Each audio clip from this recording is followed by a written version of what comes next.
Praise God and let's serve our God. Hello po, tara't samahan niyo po ulit ako dito sa Pampanga upang masaksihan ang Cruzada de Penitencia y Caridad de Pampanga kung saan nililibot ang imahe ng Birhen de los Remedios Coronada at ni Santo Cristo del Perdon. Tayo na nga po'y bumibiyahe kahit kasaganahan ng bagyo. Makita lamang ang Birhen de los Remedios at si Santo Cristo del Perdon. Kasama ko din po pala ang aking karosa na may imahe o chibi ni Birhen de los Remedios at ni Santo Cristo. At nandito na nga po tayo sa parokya ni Santa Monica, Minalin, Pampanga. Na-excite nga po ako nung nakita ko ang post na dadalawin ng krusada ang mga parokya sa Vicariate of Christ the King. At ito nga po, dala-dala ko ang aking mga anak. Hindi ko na po inopen ang ilaw dahil baka may istorbo din ang iba. Ito po pala ang kanilang ginagawa ngayon, Prayer in the Way of Taize, kung saan nagbebenerasyon o nananalangin sa imahe.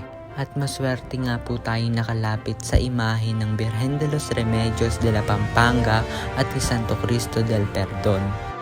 Ito na nga po ang aking pangalawang araw dito sa Pampanga at ngayon samahan niyo po ako bumisita sa isa sa mga parokya dito sa Pampanga at atin na nga pong natatanaw ang simbahan dahil sa laki nito.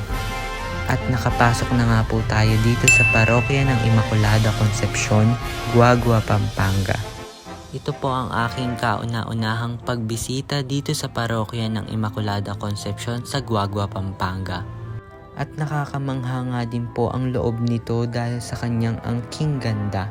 And finally, nagkita na nga din po kami ni Santa Maria Magdalena ng Guagua, Pampanga. Grabe, ang laki niya po at sobrang ganda niya sa malapitan. Parang si Santa Maria Magdalena ng Baliwag. Fast forward, after natin sa Guagua, Pampanga, ay dumiretso na tayo dito ulit sa parokya ni Santa Monica sa Minalin, Pampanga. Atin na pong susulitin ang araw na ito sa pagkikita kay Birhen de los Remedios Coronada at kay Santo Cristo del Perdon. At ito nga po, nakuhanan natin sila ng mas malapitan. Napakaganda po ng dalawang imaheng ito. At halos buong taga Pampanga ay nagdedebosyon sa imahe ni Birhen de los Remedios at ni Santo Cristo del Perdon.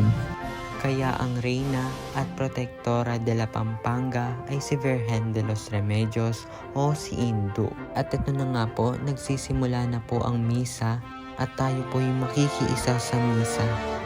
Habang nagmimisa ay hindi ko mapigilan ang pagtingin sa imahe ng Santo Cristo del Perdon at ni Birhen de los Remedios.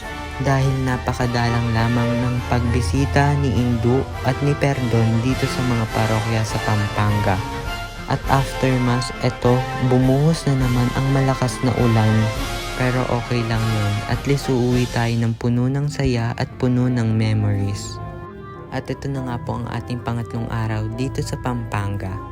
At ngayon po ay nandito tayo sa parokya ni San Pedro Calungsod, Barangay Santa Catalina, Minalin, Pampanga. Napakaganda po ng loob ng simbahan, napakapayapa at napakapresko. Ito po ang parokyang unang dinalaw ng krusada bago sa Santa Monica Parish. Salamat sa panonood. Paalam!